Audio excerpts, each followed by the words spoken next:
7 is on the way.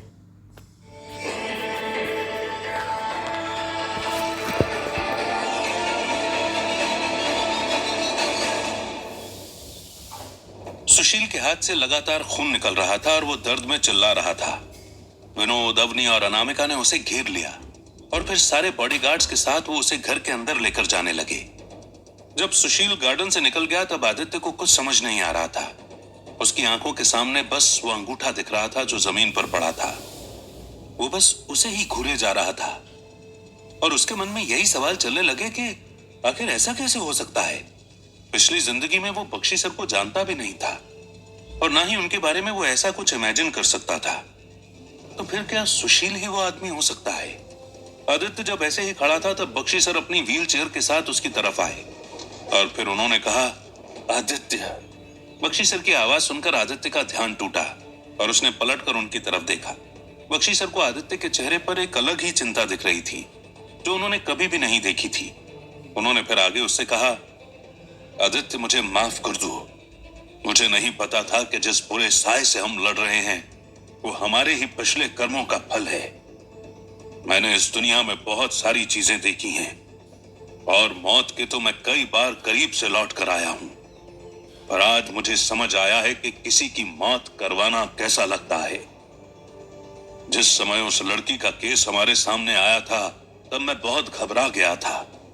सुशील मुझे बहुत प्यारा है और फिर उसने मुझे बहुत बार बोला कि मैं ऐसा करूं वैसा करूं, इसीलिए मुझे वो एक्शन लेना पड़ा।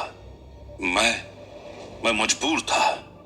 तुम शायद यह भी नहीं समझ पाओगे और मैं तुमसे यही उम्मीद करता हूं कि तुम इस बात को किसी के सामने ना लाओ, क्योंकि इससे हमारी इज्जत पर भी आंच आएगी और शायद मेरा परिवार भी ठीक से ना जी पाए।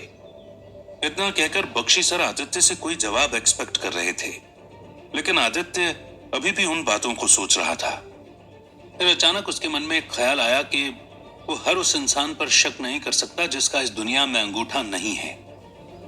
सुशील ने आज तक बस उसे बुरा भला ही कहा है, लेकिन उसे कहीं से भी उसके इंटेंशन इस तरीके के नहीं लगते कि वो उसको चोट भी पहुंचा पाए। सुशील वैसे भी उसे ढंग से जानता भी नहीं था और ना ही उसके परिवार के बारे में उसे कुछ पता था, इसलिए वो सुशील पर बिना किसी सबूत के शक नहीं कर सकता। अभी के लिए अगर उसके सामने कोई खतरा है जिसका अंगूठा नहीं है तो वो निखिल है और वही उसका सस्पेक्ट है। यही बात सोचकर उसे थोड़ा रिलीफ महसूस हुआ और उसने फिर बख्शी सर से धीरे से कहा, आप चिंता मत कीजिए बख्शी सर, मैं बात किसी को नहीं बताऊंगा। अगर हम पुरानी बातों को लेकर बैठे रहेंगे तो फिर आगे कैसे बढ़ेंगे। जैसा मैंने उस लड़की से कहा था वैसे ही मैं आपसे भी कह रहा हूं, जो हो गया वो हो गया, उसे कोई बदल नहीं सकता। हमें बस अपनी इस जिंदगी में आगे बढ़ने के बारे में सोचना है। ये बात हमेशा हमारे ही बीच में रहेगी, लेकिन मैं आपसे भी उम्मीद करता हूं कि जो मैंने किया है आप उसके बारे में भी किसी को नहीं बताएंगे।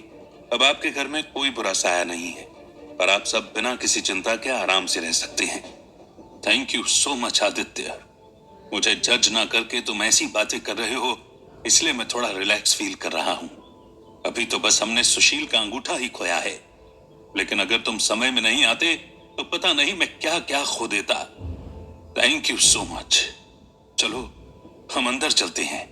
बख्शी सर ने इतना कहकर अपनी व्हील चेयर आगे बढ़ा दी और आदित्य उन्हें फॉलो करने लगा। जितने भी बॉडीगार्ड्स ने अभी आदित्य के लड़ने का कारनामा देखा था वो सब उसे ऐसे घूर रहे थे जैसे उन सबको उससे डर लग रहा हो, और आदित्य उन पर ध्यान नहीं दे रहा था।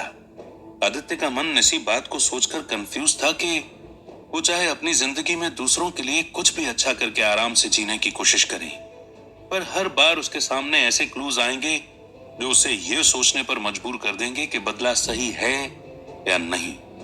2 दिन से वो इस सवाल को सोच रहा है, लेकिन इसका जवाब उसे अभी तक नहीं मिल पाया है। जब वो दोनों अंदर पहुंचे तो सुशील हॉल में लेटा था और दर्द में चिल्ला रहा था। वहीं विनोद उसके हाथ पर पट्टी बांध रहा था और उसे कंसोल कर रहा था। आदित्य वहीं खड़ा हो गया, लेकिन बख्शी सर आगे जाकर उससे बात करने लगे और कहने लगे कि सब कुछ ठीक हो जाएगा और जो बुरा साया है वो जा चुका है, इसलिए डरने की कोई जरूरत नहीं है। लेकिन सुशील फिर भी बच्चे जैसे रोते रोते ड्रेसिंग करवा रहा था। पास में खड़ी अनामिका और अवनी भी उसे देख रही थी। पर दोनों का ही चेहरा बहुत ही सिंपल एक्सप्रेशन के साथ था, जैसे उन्हें इस चीज से कोई फर्क नहीं पड़ रहा हो। अनामिका ने आदित्य को देखा और फिर वो उसके पास आकर खड़ी हो गई और उसने धीरे से पूछा, क्या तुम्हें यहां से बाहर जाना है? आदित्य ने जब अनामिका की तरफ देखा तो उसकी आंखों में एक अलग ही तरीके का दुख नजर आया और उसे समझ आया कि इस आवाज से साफ था कि उसे यहां पर नहीं रुकना, और वह आदित्य के अलावा यह बात किसी से भी नहीं कह सकती। आदित्य ने गर्दन हिलाकर रिस्पॉन्स दिया और फिर वो दोनों उन सबको हॉल के अंदर छोड़कर बाहर निकल गए। हॉल के बाहर निकलते ही अनामिका तेज तेज चल रही थी और आदित्य उसे फॉलो कर रहा था, लेकिन उसे समझ नहीं आ रहा था कि वो जा कहां रही है। वो उससे कुछ पूछता इससे पहले ही वो बाहर निकल गई और अपनी कार में बैठ गई। आदित्य भी पैसेंजर सीट पर बैठा और अनामिका ने जल्दी से अपनी कार बख्शी विला से निकाल ली। अनामिका बहुत तेज गाड़ी चला रही थी, जैसी उसने पहले कभी नहीं चलाई थी, और कुछ भी बात नहीं कर रही थी, जैसे वो कुछ कहना ही नहीं चाहती। आदित्य भी चुप था क्योंकि वो चाह रहा था कि अनामिका खुद कहे कि उसके मन में क्या चल रहा है।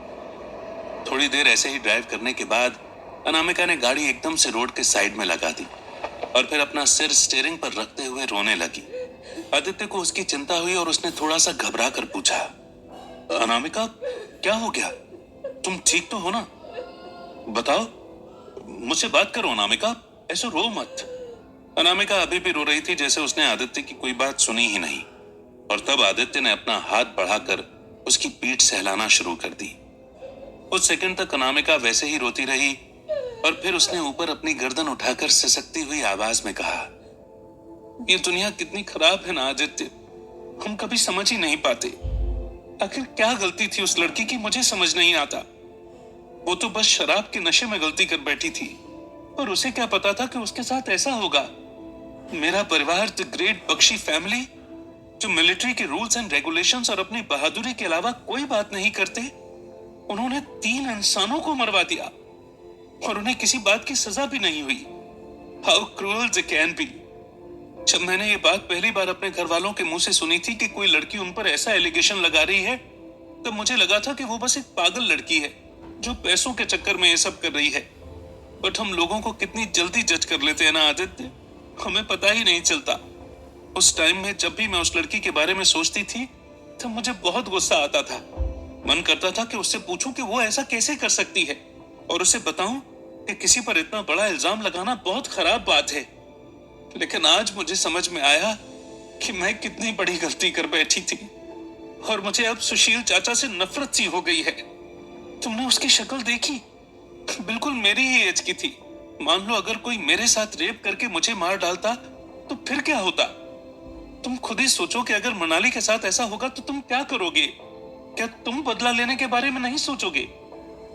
अनामिका की बात सुनकर आदित्य को लगा जैसे कि वो सही तो कह रही है। आदित्य जरूर बदला लेने के बारे में सोचेगा। जब पिछली जिंदगी में मृणाली के साथ यही हुआ था, तभी तो वो यहाँ आकर उसके साथ अच्छे से रह रहा है और अपने बदले के बारे में सोच रहा है। पर क्या ये बदला लेना ठीक है?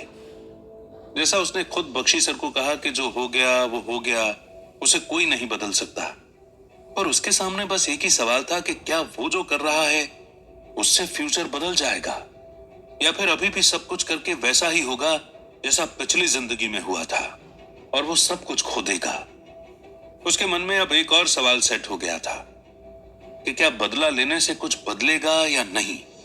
और वो यही सोच रहा था कि तब अनामिका ने उसकी तरफ देखा और कहा, सॉरी आदित्य, मुझे ऐसा नहीं कहना चाहिए था, बट आई नो कि तुम भी इस बात का जवाब नहीं जानते हो। पर मुझे लगता है कि इंसान की मेंटलिटी ही ऐसी होती है कि वो दूसरों को बर्बाद होता हुआ देखकर खुश होता है, जैसे कभी कभी बुरी चीजें करना जरूरी होती हैं। आज जब गार्डन में बैठकर मैं तुम्हें लड़ता हुआ देख रही थी, तब मेरे मन में एक ही इच्छा हो रही थी कि अगर वो लड़की सुशील चाचू को नहीं मार पाई तो मैं उन्हें मार दूंगी और मैं उसका बदला पूरा करूंगी। पर क्या वो सही रहेगा आदित्य? क्या किसी मरे हुए इंसान का बदला लेना सही है या नहीं? तुम्हें क्या लगता है? मुझे कुछ नहीं लगता अनामिका।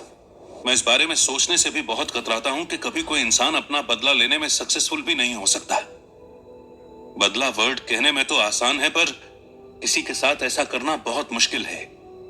पर हर वो इंसान जो बदला लेने के बारे में सोच चुका होता है, वो चाहता है कि ये सक्सेसफुल हो। पर इस दुनिया की यही तो बात है कि आप चाहे कितनी भी कोशिश कर लो, आपको ही नहीं पता कि फ्यूचर क्या होने वाला है। उस लड़की ने भी कभी नहीं सोचा होगा कि मेरे जैसा इंसान उसके सामने आकर उसका प्लान फेल कर देगा। कौन कब आपके सामने आकर आपसे लड़ाई कर सकता है, इस चीज को आप कभी समझ ही नहीं सकते। मैं इसके बारे में ज्यादा देर तक बात नहीं कर सकता अनामिका, क्योंकि मुझे समझ में नहीं आता कि क्या गलत है और क्या सही। क्योंकि दुनिया है तो बहुत खराब, पर इसको हमने ही ऐसा बनाया है। आदित्य की बात सुनकर अनामिका ने कुछ नहीं कहा। दोनों के बीच में एक ऐसा साइलेंस था जो अनामिका को बहुत कंफ्यूज कर रहा था, क्योंकि पहली बार आदित्य उससे झूठ नहीं बोल रहा था। उसे समझ आ रहा था कि आदित्य सच में बदला लेने के बारे में यह नहीं जानता कि वो गलत है या सही, पर उसे आदित्य की आंखों में एक अलग ही तरीके का गुस्सा भी दिख रहा था, जिससे वो समझ नहीं पा रही थी कि असल में आदित्य चाहता क्या है। उसकी जुबान पर जो शब्द हैं वो सच में सोचता है, और आंखों में जो गुस्सा है वो उससे कह रहा है कि आदित्य के अंदर कोई आग जल रही है और वो जरूर बदले की आग है। लेकिन उसने कुछ भी कहना सही नहीं समझा, क्योंकि उसे पता था कि आदित्य अपने मन में बहुत सारे सीक्रेट्स दबा कर बैठा है, तो शायद वो कभी भी अनामिका को न बताए। Thanks for hearing. Next episode will come.